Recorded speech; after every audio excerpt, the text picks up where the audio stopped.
Avant de plonger dans cette histoire incroyable, pensez à vous abonner à la chaîne et à activer la cloche. Ici, chaque récit a quelque chose à dire, et vous ne voudrez pas en manquer un seul. Clara avait 13 ans. À peine une adolescente, les cheveux encore rebelles et les yeux pleins d'innocence, mais le poids de la vie venait de s'abattre sur elle.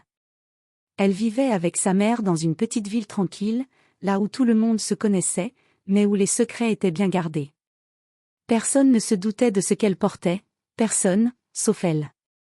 Lorsque Clara commença à ressentir les premiers signes de l'accouchement, la panique s'empara d'elle.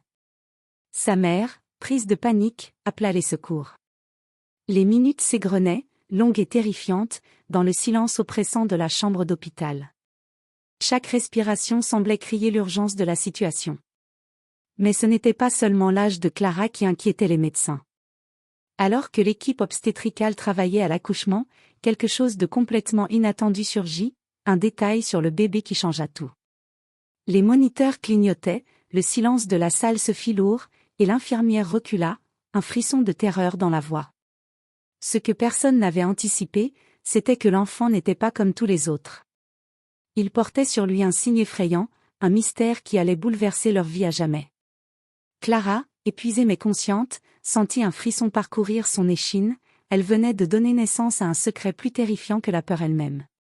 La question qui hantait maintenant l'hôpital entier était simple, que portait réellement cet enfant?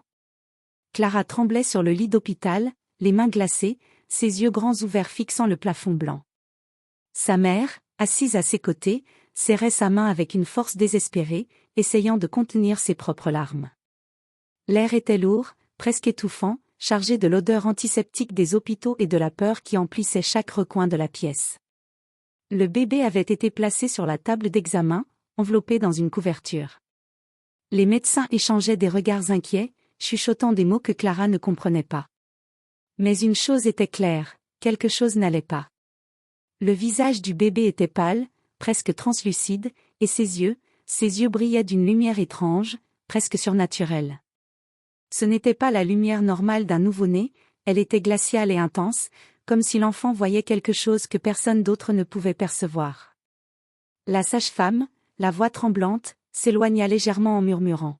« Jamais vu ça, c'est impossible. » Clara sentit un frisson d'effroi. Ses mains se crispèrent sur la couverture, son instinct lui criait que quelque chose dépassait son entendement. L'enfant n'était pas malade, non, il était différent. La mère de Clara, bouleversée, tenta de prendre le bébé dans ses bras, mais ses doigts se figèrent au contact de la peau glaciale. C'était comme si le bébé portait en lui un froid qui n'était pas naturel. Le silence de la pièce devint pesant, seulement brisé par le souffle rapide de Clara et le tic-tac monotone de la machine cardiaque. Puis, le médecin s'avança, le visage blême. « Clara, il y a quelque chose que vous devez savoir. » Clara sentit son cœur battre à tout rompre. Elle aurait voulu crier, pleurer, mais aucun son ne sortit de sa gorge. Le médecin hésita, regardant le bébé, puis sa mère. Ce bébé, il n'est pas normal. Ces mots résonnèrent dans la pièce comme un glas. Clara sentit ses jambes fléchir, mais elle resta immobile, incapable de détourner les yeux. L'inexplicable venait d'entrer dans sa vie, et elle savait au fond d'elle que rien ne serait jamais plus comme avant. Alors que la nuit tombait sur la petite ville, un mystère terrifiant venait de naître, et Clara allait devoir affronter des vérités qu'aucun adolescent de 13 ans n'était prêt à affronter. Les jours suivants furent un tourbillon de peur et de confusion. Clara se remit lentement de l'accouchement, mais son esprit restait prisonnier de l'inquiétude. Chaque fois qu'elle regardait son bébé, nommé Samuel, elle sentait un frisson glacial parcourir sa colonne vertébrale. Les médecins continuaient à parler à voix basse, jetant des regards inquiets, comme si parler trop fort pouvait réveiller quelque chose. Samuel grandissait rapidement. Trop rapidement. Ses yeux, d'un noir profond, semblaient suivre tout le monde dans la pièce, même à travers les murs. Les infirmières murmuraient entre elles qu'un nourrisson ne pouvait pas avoir un regard aussi perçant, qu'il ne pouvait pas être conscient de ce qui se passait autour de lui. Mais Clara sentait, au fond d'elle, qu'elles avaient raison, Samuel semblait voir au-delà du visible. Une nuit, alors que Clara dormait à côté du berceau, elle fut réveillée par un murmure à peine audible. Elle cligna des yeux, pensant rêver, mais la voix revint, plus insistante. Elle se pencha vers le bébé et eut le souffle coupé, ses lèvres bougeaient, formant des mots qu'aucun bébé de son âge ne devrait pouvoir prononcer. « Maman, protège-moi !» Clara recula, terrifiée. Était-ce un rêve? Non. Samuel continuait à murmurer, ses yeux brillant d'une lumière surnaturelle dans l'obscurité de la chambre. Elle sentit la panique monter. Comment un bébé pouvait-il parler? Comment un bébé pouvait-il demander protection? Le lendemain, elle alla voir les médecins, tremblante, les yeux rouges d'angoisse.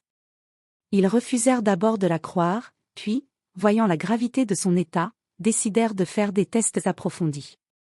Scanner après scanner, analyse après analyse, aucun mot scientifique ne pouvait expliquer ce qu'ils observaient. Le corps de Samuel émettait une énergie étrange, et son cerveau semblait se développer à un rythme incroyable. Mais ce qui inquiétait le plus les médecins, c'était ce qu'ils avaient remarqué dans les IRM, une forme étrange, un symbole presque invisible, gravé dans le cerveau du bébé. Personne n'avait jamais vu ça. Clara, assise dans la salle d'attente, sentit une horreur glaciale lui tordre le ventre. Quelque chose, ou quelqu'un, avait marqué son enfant. Cette nuit-là, alors que Samuel dormait paisiblement, Clara sentit une présence dans sa chambre. Un froid surnaturel, glacial, l'entoura, et une voix résonna dans sa tête, claire et menaçante. « Il est à moi !» Clara hurla silencieusement, serrant Samuel contre elle. Elle comprit enfin que la naissance de son fils n'était pas un accident, mais le début d'un mystère bien plus sombre et effrayant qu'elle n'aurait jamais pu imaginer. Les semaines passèrent, mais la tranquillité de Clara et de Samuel était une illusion.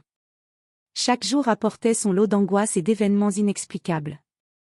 Les objets se déplaçaient seuls dans la maison, des murmures glacials résonnaient dans les couloirs, et parfois, le bébé fixait un point invisible, comme s'il voyait quelque chose que personne d'autre ne pouvait percevoir. Un soir, alors que Clara préparait le bain de Samuel, elle entendit un grincement derrière elle. Elle se retourna et vit une silhouette sombre dans l'ombre du couloir. Son cœur battait à tout rompre, mais lorsqu'elle cligna des yeux, la silhouette avait disparu. Pourtant, elle ressentait une présence pesante, oppressante, comme si quelqu'un ou quelque chose observait Samuel. La nuit suivante, le bébé parla à nouveau. Mais cette fois, sa voix n'était plus enfantine. Elle était grave, ancienne, et glaciale. « Maman, protège-moi, ou ils viendront. » Clara sentit un frisson d'horreur. Qui pouvait bien vouloir leur faire du mal? Et surtout, qui étaient-ils? Décidée à comprendre, elle fouilla dans les affaires de sa famille et tomba sur un vieux journal que sa mère avait caché depuis des années. En le feuilletant, Clara découvrit une vérité qui la glaça, sa lignée n'était pas ordinaire. Certaines femmes de sa famille avaient eu des enfants dotés de pouvoirs surnaturels, marqués par une entité ancienne. Ces enfants étaient considérés comme des « élus », mais ils attiraient aussi des forces dangereuses, des êtres venus d'un autre monde pour les capturer et les utiliser. Samuel n'était pas seulement un bébé différent, il était le dernier héritier de cette lignée. Et maintenant, des forces qu'aucun humain ne pouvait comprendre le traquaient. Clara comprit que sa vie et celle de son fils étaient en danger. Elle devait agir vite, avant que l'ombre qui le voulait ne frappe. Cette révélation fit basculer son monde.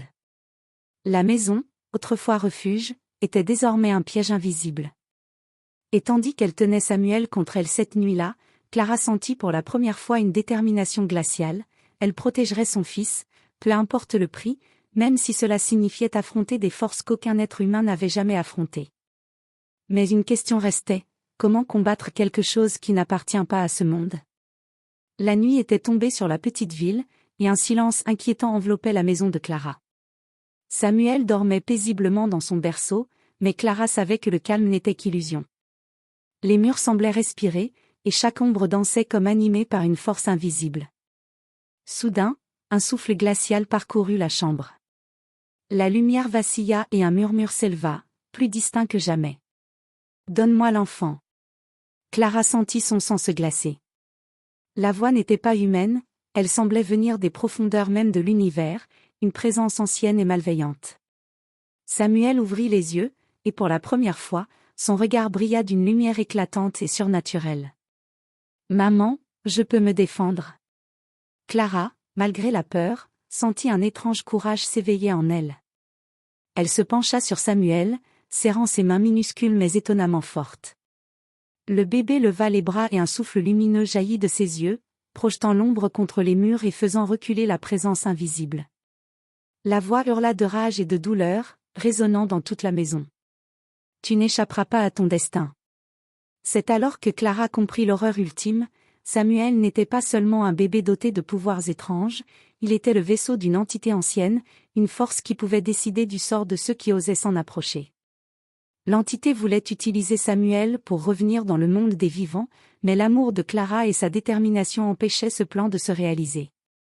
Dans un dernier effort désespéré, Clara parla à son fils. « Samuel, concentre-toi. Nous sommes ensemble. Nous ne les laisserons pas t'emporter. » Le bébé, avec une force et une lucidité impossibles pour son âge, émit un cri qui résonna comme un coup de tonnerre. La lumière éclatante jaillit de lui, aveuglant tout dans la pièce.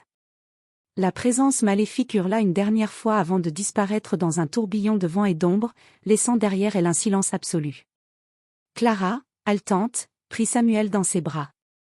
Il était épuisé mais indemne, son regard redevenu celui d'un bébé normal.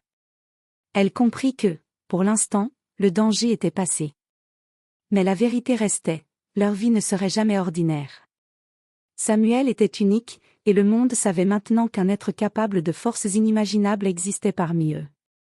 Alors que l'aube se levait, Clara regarda son fils dormir paisiblement, un mélange de peur et d'amour intense dans ses yeux. Elle savait que leur bataille venait de commencer, et que le secret de Samuel continuerait à hanter leur vie, mais elle était prête.